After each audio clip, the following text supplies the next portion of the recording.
Jawaban elegan dari tukang bakso. Suatu senja, sepulang kantor, saya masih berkesempatan untuk mengurus tanaman di depan rumah sambil memperhatikan beberapa anak asuh yang sedang belajar menggambar peta, juga mewarnai.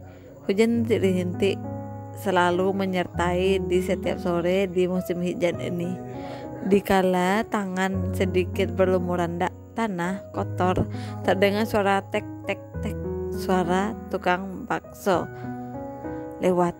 Sambil menyeka keringat, kuhentikan tukang bakso itu dan memesan beberapa bakso untuk setelah menanyakan kepada anak-anak siapa yang mau bakso. Mau. Secara serempak dan kompak anak-anak asuhku menjawab. Selesai makan bakso, lalu saya membayarnya. Ada satu hal yang menggelitik di pikiranku selama ini. Ketika saya membayarnya, si tukang bakso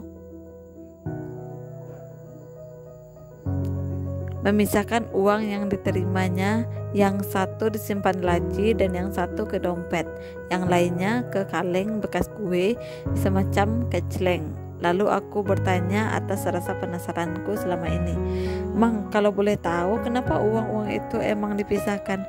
Barangkali ada tujuan." "Iya Pak, emang sudah memisahkan uang ini selama jadi tukang bakso yang sudah berlangsung hampir 17 tahun. Tujuannya adalah sederhana saja. Emang hanya ingin memisahkan mana yang menjadi hak Mang, mana yang menjadi hak orang lain, tempat ibadah, dan mana yang menjadi hak cita-cita penyempurnaan iman." Maksudnya, saya melanjutkan pertanyaan. "Ya Pak, kan agama dan Tuhan menganjurkan kita agar bisa berbagi dengan sesama. Emang membagi tiga dengan pembagian berikut. Yang pertama, uang yang masuk dompet, artinya untuk memenuhi kehidupan sehari-hari Emang dan keluarga. Yang kedua, uang yang masuk ke laci, intinya untuk infak atau sedekah atau untuk melaksanakan ibadah kurban.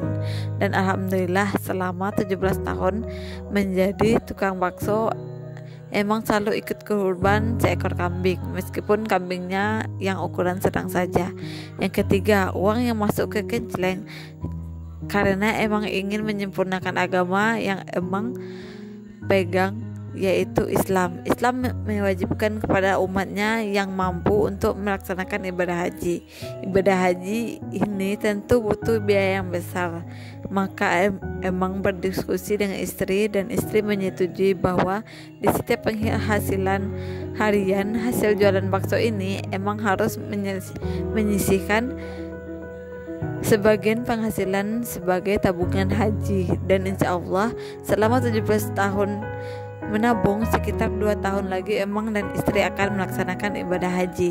Hatiku sangat tersentuh mendengar jawaban itu. Sungguh sebuah jawaban yang sederhana yang sangat mulia. Bahkan mungkin kita yang memiliki nasib sedikit lebih baik dari si emang tukang bakso tersebut belum tentu memiliki pikiran dan rencana indah dalam hidup seperti itu, dan seringkali berlindung di balik tidak mampu atau belum ada rezeki.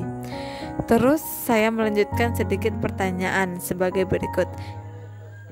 Iya memang harus, tapi kan ibadah haji itu hanya mewajibkan bagi yang mampu, termasuk memiliki kemampuan dalam biaya. Ia menjawab, itulah sebabnya Pak, emang justru malu kalau bicara soal mampu atau tidak mampu ini. Kalau definisi mampu bukan hak Pak RT atau Pak RW, bukan hak Pak Camat ataupun MUI. Definisi mampu adalah mampu, sebuah definisi di mana kita diberi kebebasan untuk mendefinisikannya sendiri. Kalau kita mendefinisikan diri sendiri sebagai orang tidak mampu, maka mungkin selamanya kita akan menjadi manusia tidak mampu. Sebaliknya, kalau kita mendefinisikan diri menjadi mampu, maka insya Allah dengan segala kekuasaan dan kewenangannya Allah akan memberi kemampuan kepada kita. Masya Allah, Sebuah jawaban elegan dari seorang tukang bakso.